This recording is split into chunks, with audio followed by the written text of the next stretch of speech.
Hello, friends. Today, I want to share with you a research topic that not only changed my perspective on philosophy but also helped me understand how major events in our lives can completely rewrite our sense of self. This topic struck me so deeply that I decided to create an entire video series where we will explore how this happens, why it matters, and what we can do about it. Today, we're diving into the idea of transformative experience. What is a transformative experience? Philosopher L.A. known for her work in metaphysics and the philosophy of mind, introduced the concept of transformative experience into academic discourse. Her main idea is that certain events in our lives are so powerful that they don't just change our attitudes or thoughts, they change the very core of our identity. One of the most profound examples of this is Parenthood. In her book, Transformative Experience, L.A. describes this process as a change after which a person can no longer return to their previous way of thinking. And imagine this. You think you know who you are, your desires, your dreams, and then you become a parent. Everything shifts. Not just your daily routine, not just your habits, but your very understanding of the world and of yourself. Parenthood as the quintessence of transformation. Parenthood is not just an experience, it's almost like a metaphysical journey. Before becoming a parent, most of us only have a vague idea of what it truly means.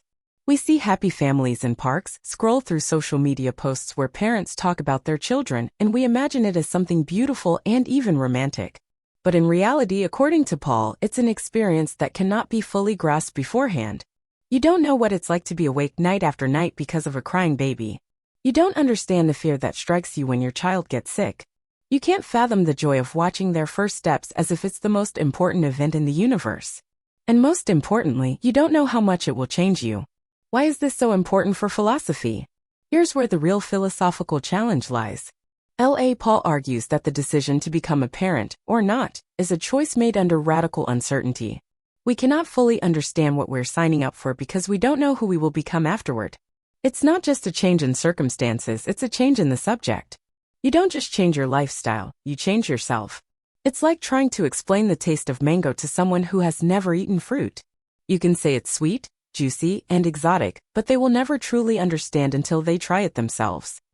Suggests that transformative experiences like this rewrite our understanding of values, priorities, and even what we consider meaningful in life. What's next? In the next part, we will dig deeper into how transformative experiences rewrite our identities and why this can be risky when making life-changing decisions. I will share with you how people make choices under complete uncertainty and why our predictions about the future often turn out to be misleading.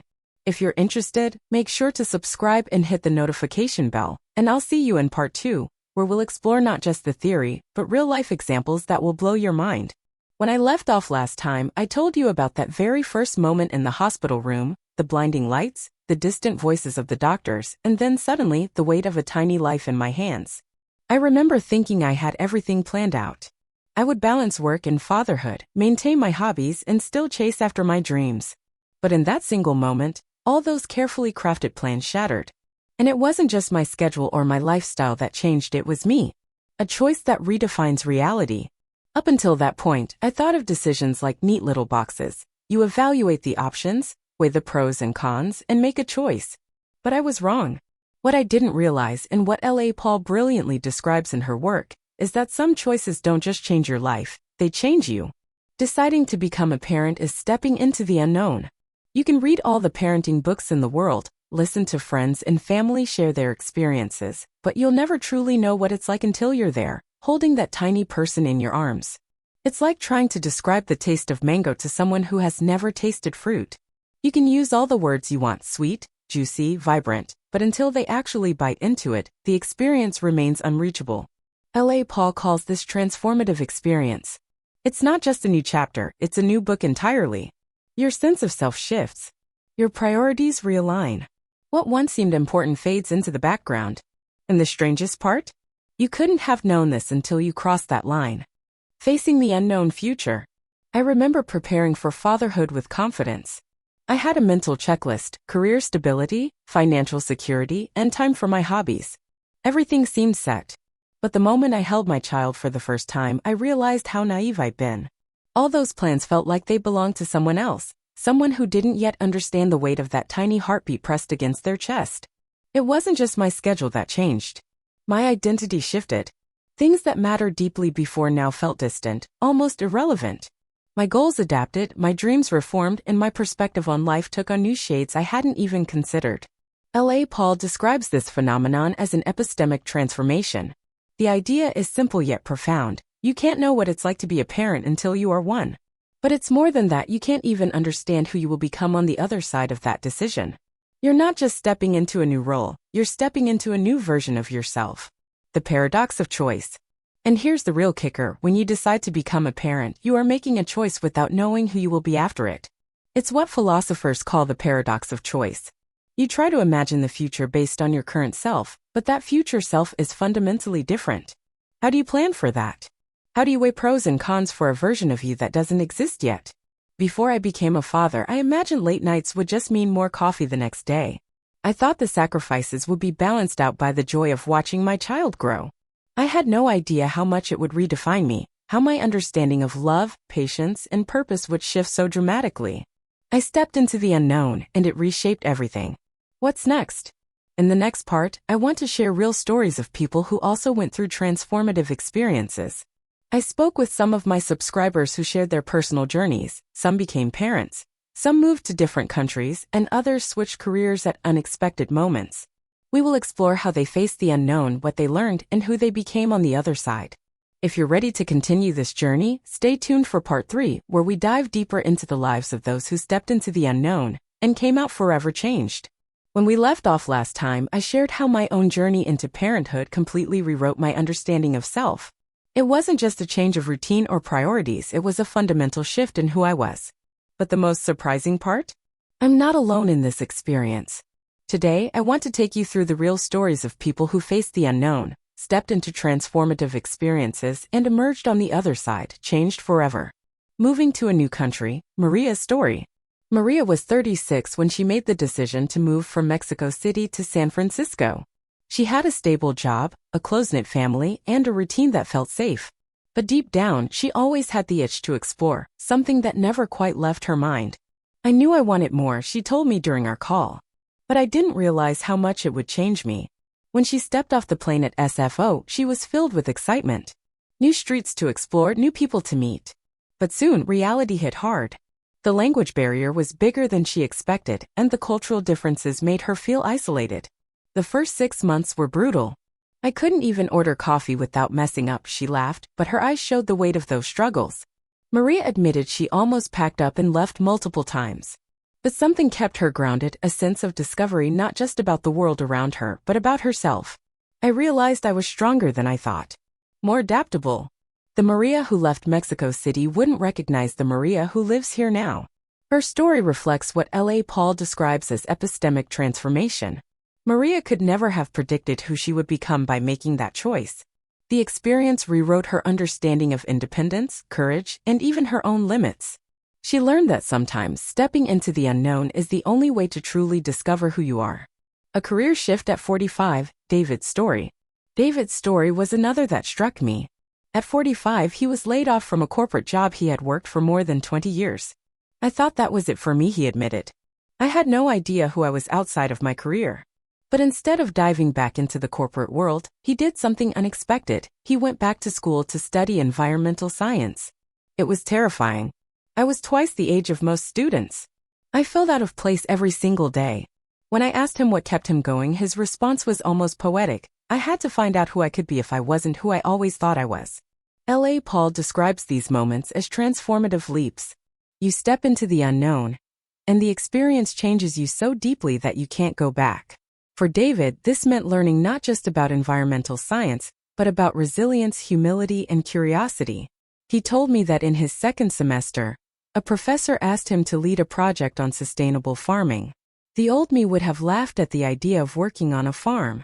But now, it's the most rewarding thing I've ever done. David couldn't have predicted that losing his job would lead him to find his true passion. He stepped into the unknown, and it rewrote his understanding of purpose. The unknown as a pathway to self-discovery. What these stories have in common is the leap into something unfamiliar, something transformative. Maria moved to a new country with no guarantee of success. David left behind the safety of his corporate career to follow a passion he barely understood. And I became a father without realizing how much it would redefine me. L.A. Paul calls this the paradox of transformative experience. You can only know who you will become after you make the choice. You can't predict it, you can't prepare for it fully. You can only live it. And when you do, you discover parts of yourself that would have remained hidden, dormant, without that leap of faith. What's next? In the next part, we're going to dig deeper into the concept of regret and reflection. What happens when a transformative experience doesn't lead to the life you imagined? How do people cope with stepping into the unknown and finding themselves somewhere they didn't expect? I've got real stories of people who embraced the unknown and found themselves questioning everything. If you've ever wondered what it's like to change everything and still not be sure if it was the right move, you won't want to miss part 4. In the last part, we explored the real stories of people who stepped into the unknown and found themselves completely transformed. For Maria, moving to another country changed her sense of independence. For David, switching careers at 45 reshaped his understanding of purpose.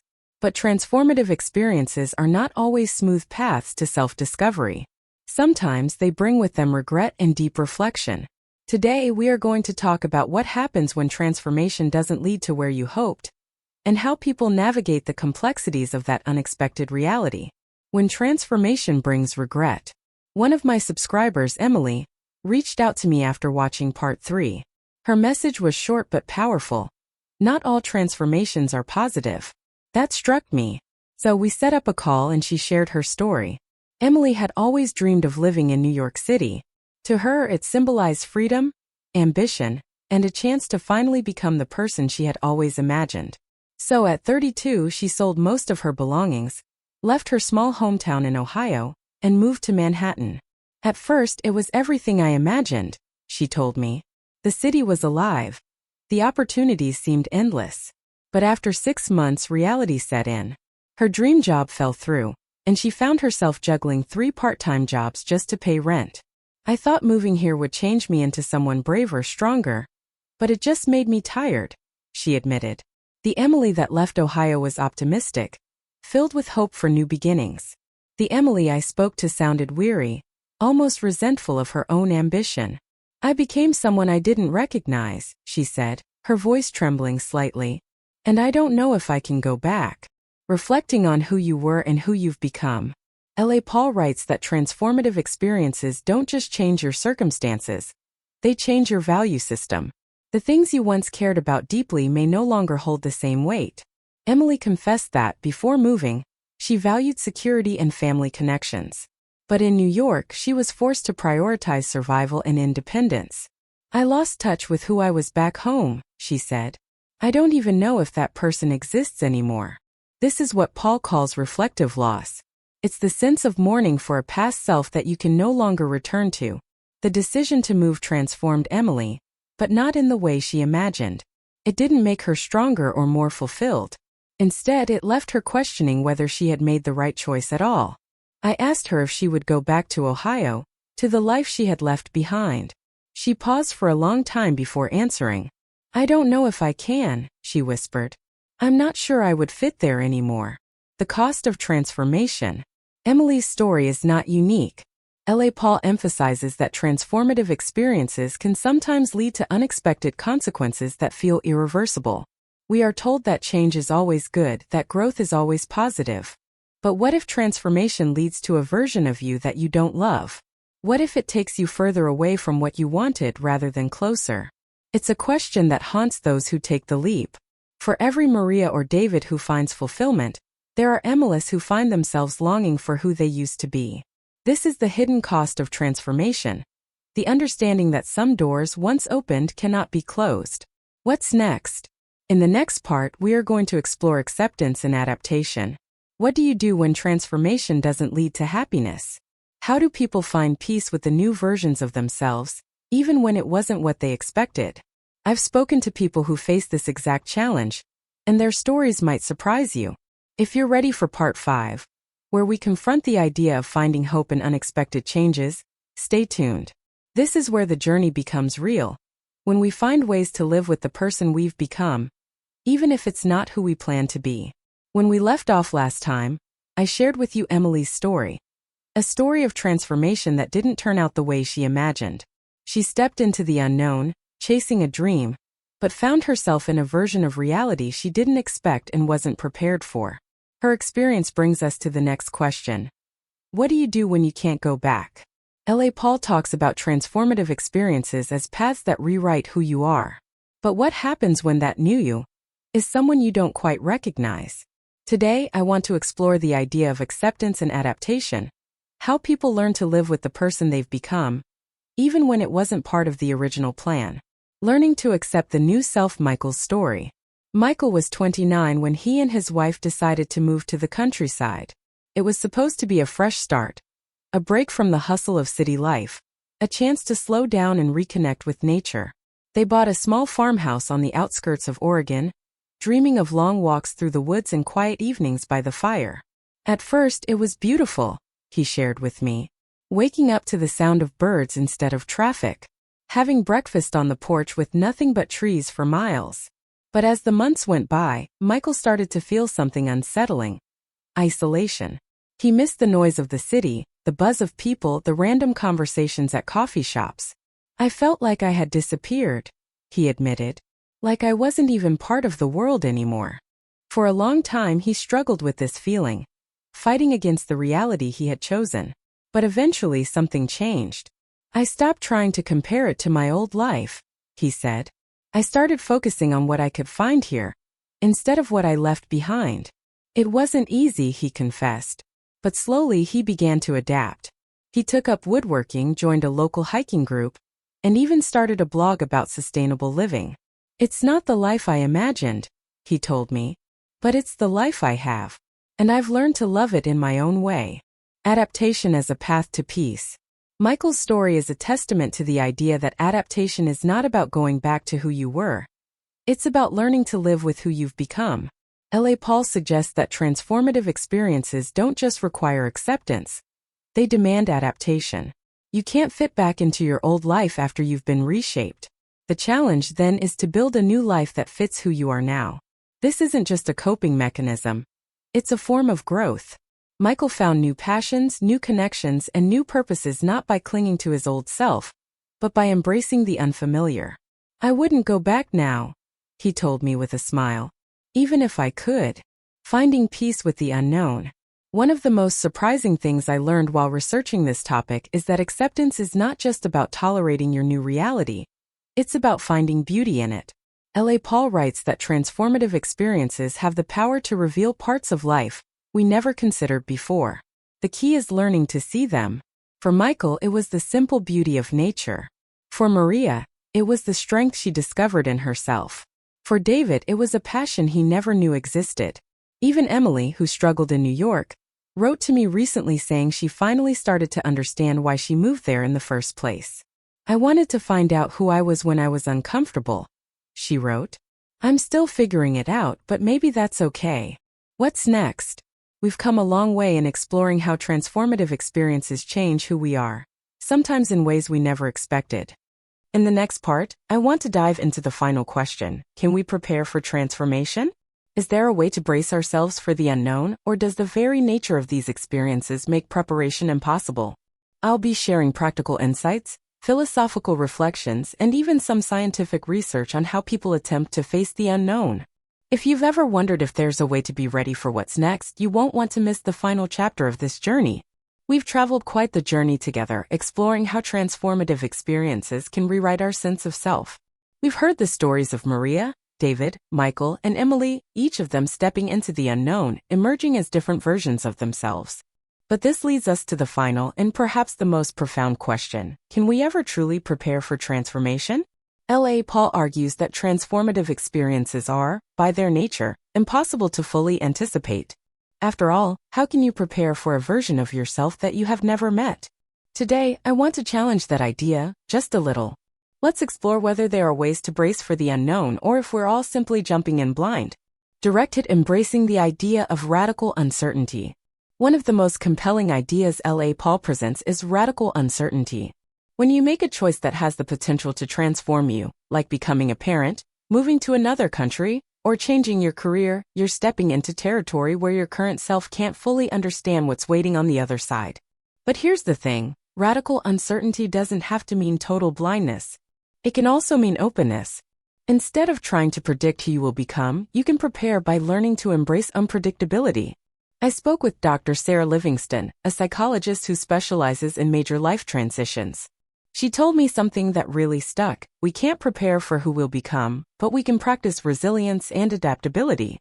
It's not about predicting the future, it's about strengthening the self that steps into it.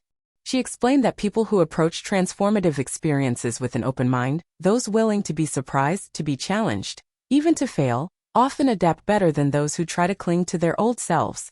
Compass building psychological resilience. I wanted to understand how people could prepare themselves, even just a little, for massive life changes. So I did some digging and found that many psychologists recommend building psychological resilience. This includes learning to embrace discomfort. The unknown is always uncomfortable, but people who learn to sit with discomfort, whether through meditation, mindfulness, or simply pushing themselves out of their comfort zones, are more prepared to face transformative experiences. Practicing flexibility. Sticking rigidly to a plan is almost a guarantee for disappointment during major life changes.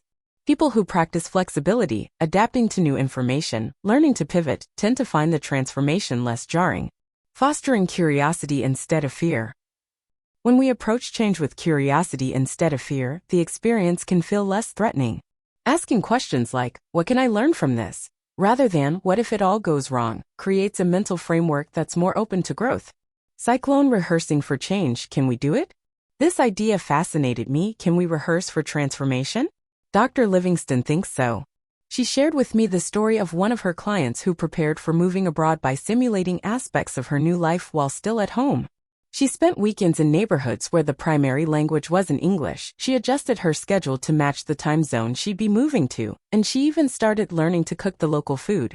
It wasn't perfect, Dr. Livingston admitted, but it gave her a sense of familiarity. When she finally moved, it didn't feel like she was stepping off a cliff. It felt like she was continuing a journey she'd already started. Glowing star: embrace, adapt, and continue the journey. I realized through these conversations that perhaps it's not about fully preparing for who we will become. That may indeed be impossible. But what is possible is building the tools to embrace that person when they finally emerge. It's about trusting that even if the new version of you is unfamiliar, it's still you, just reshaped by experience. Michael learned to love the countryside, David discovered a passion he never knew existed, Maria found strength she didn't know she had, and even Emily, who still struggles in New York, admits that she is learning more about herself every single day. Magnifying glass still to write the journey ahead. And so we've reached the end of this exploration of transformative experiences. From the theories of L.A. Paul to the real stories of change, one thing is clear: we may never truly be ready for transformation, but we can always be ready to grow. I want to leave you with one final thought. The unknown is only frightening if you expect to remain the same. Embrace it, adapt to it, and let it change you. Because in the end, the only constant in life is change. And maybe that's exactly how it's supposed to be.